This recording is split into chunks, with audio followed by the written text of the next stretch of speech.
સુરતના લિંબાયત વિસ્તારમાં આવેલા નારાયણનગર ખાડી વિસ્તારમાંથી એક અજાણી લાશ મળી આવતા સમગ્ર વિસ્તારમાં ચકચાર મચી ગઈ છે. ઘટનાની જાણ થતાં જ સ્થાનિક લોકો મોટી સંખ્યામાં ઘટના સ્થળે ઉમટી પડ્યા હતા.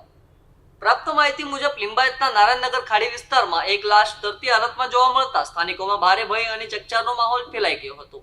વહેલી સવારે ખાડી પાસે પસાર થતા કેટલાક સ્થાનિકોની નજર લાશ પર પડતા તાત્કાલિક આસપાસના લોકોને જાણ કરવામાં આવી હતી. ઘટનાની જાણ થતાં જ મોટી સંખ્યામાં લોકો સ્થળ પર ઉમટી પડ્યા હતા અને સમગ્ર વિસ્તારમાં અરેરાટીનો માહોલ સર્જાયો હતો. સ્થાનિકોએ તાત્કાલિક લિંબાયત પોલીસ તેમજ સંબંધિત વિભાગને જાણ કરતા પોલીસ કાફલો ઘટના સ્થળે દોડી આવ્યો હતો. પોલીસે સ્થાનિકોની મદદથી ખાડીમાંથી લાશને બહાર કાઢી કબજે લીધી હતી અને આગળની કાર્યવાહી હાથ ધરી હતી.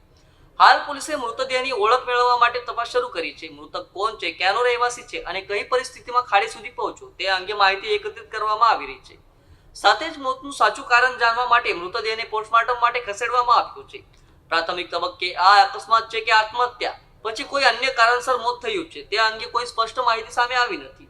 પોલીસ દ્વારા આસપાસના વિસ્તારોમાં સીસીટીવી ફૂટેજ ચકાસવાની કામગીરી પણ હાથ ધરવામાં આવેલ છે.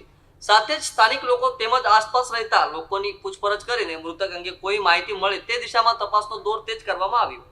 ઘટનાને પગલે સમગ્ર વિસ્તારમાં ભય અને ચિંતાનો માહોલ જોવા મળી રહ્યો છે. પોલીસે જણાવ્યું છે કે પોસ્ટમોર્ટમ રિપોર્ટ અને તપાસ પૂર્ણ થયા બાદ જ મોતનું ચોક્કસ કારણ સામે આવશે. હાલ સમગ્ર મામલે લિંબાયત પોલીસ વધુ તપાસ ચલાવી રહ્યા છે.